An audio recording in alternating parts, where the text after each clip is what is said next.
Hi, this is Rockin. It is May 15th, 2020. It is a Friday. I tried playing Fortnite and I can't. My PC that I have right now is too shitty.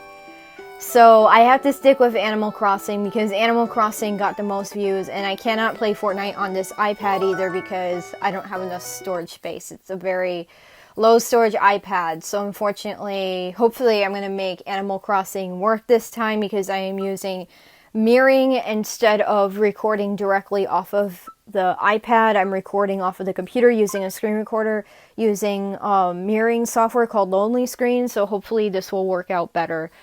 One day I'll play Fortnite. I will get a better gaming PC in maybe like a few months.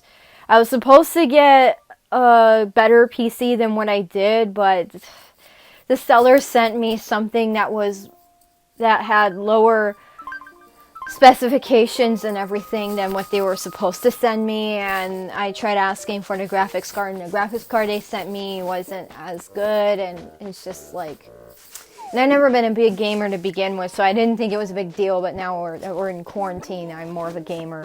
Anyhow, let's get started with this Animal Crossing. Nothing really new since the last video. The professors are piling on a lot of the homework and tests, especially tests, because it's the end of the semester right now, so I'm having to do a lot of like testing stuff. I had to take 2 online tests last night.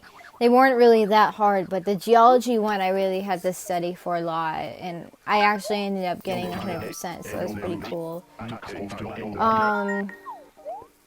Oh yeah, so as far as anything new, I do have some artwork that I'm working on for an anticipated release of the Beast demo. The Beast Arrives, that's what the demo is called, and I do have some artwork that I'm working on for it, and yeah, this is the Beast character, and he's kind of like inspired by like my Dungeons and Dragons character that I used to play.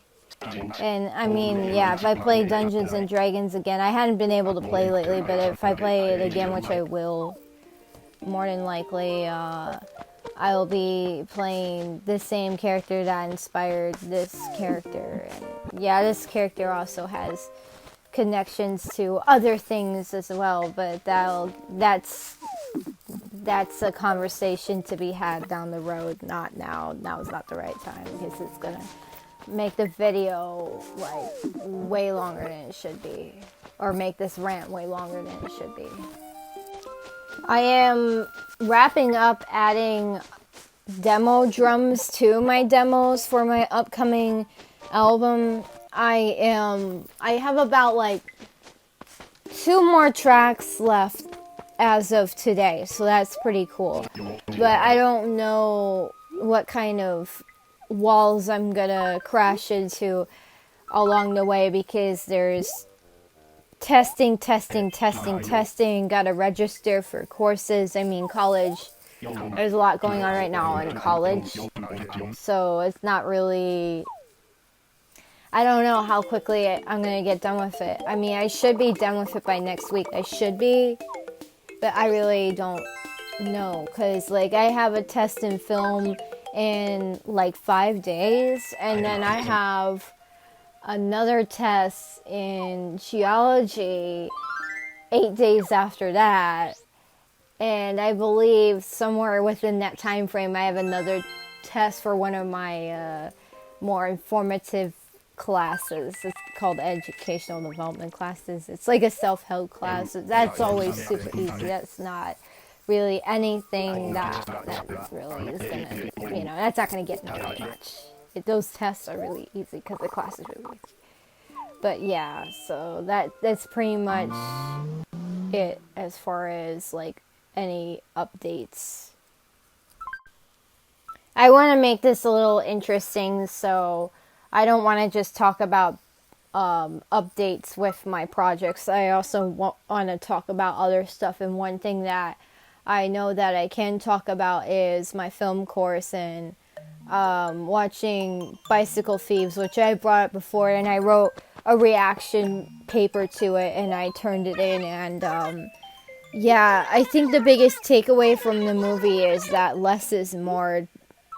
You can actually produce a really good movie on a low budget. And I like how the movie illustrated poverty because of the low budget involved and just the minimalism approach and the less is more approach. It really actually depicted poverty and struggle better than any other film I've seen. I never really seen it depicted that well. It depicts that really well, and the ending scene made me feel teary-eyed. This ending scene for Bicycle Thieves is an absolute tearjerker.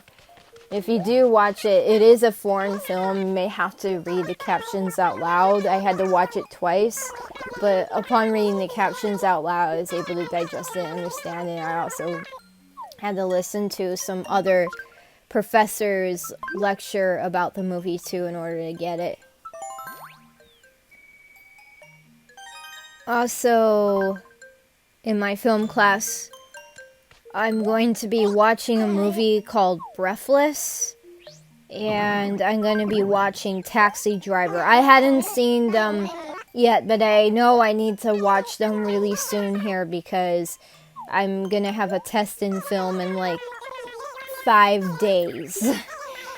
So I need to work on that study guide. I hadn't worked on the study guide today. I've been kind of like just trying to basically take it easy from how much I had to put in effort-wise yesterday for the 2 tests and the studying, and I was testing all the way until 10 p.m., because of my job, my online job. But while that was going on, I was also studying as well. So I spent the whole day just reviewing. I broke up the studying into 2 days for geology. But yeah, it was actually, the test was like, it wasn't hard at all. But if I didn't study like I did, I may have not scored as well. So I'm glad that I know I did the right thing, putting in like 2 days of studying. I had done the right thing. I'm in like 4 classes, and one of my other classes that I'm in right now, that's also like another kind of like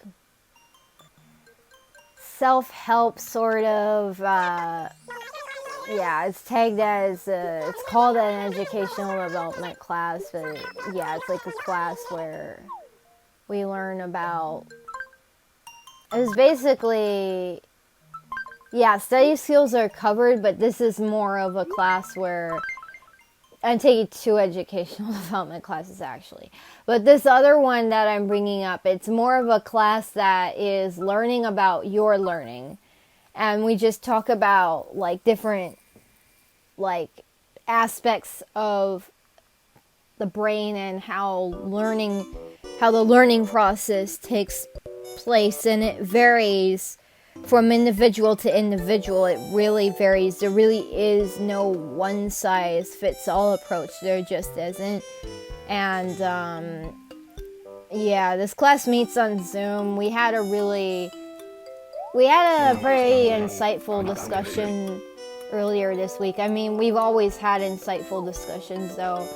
But yeah, a question I brought up at the end, which was kind of interesting, is that I find that when I do math or when I do homework in general, maybe if it's not a subject that really, really, really has interested me fully and has got my full attention, that I will daydream, I will drift off.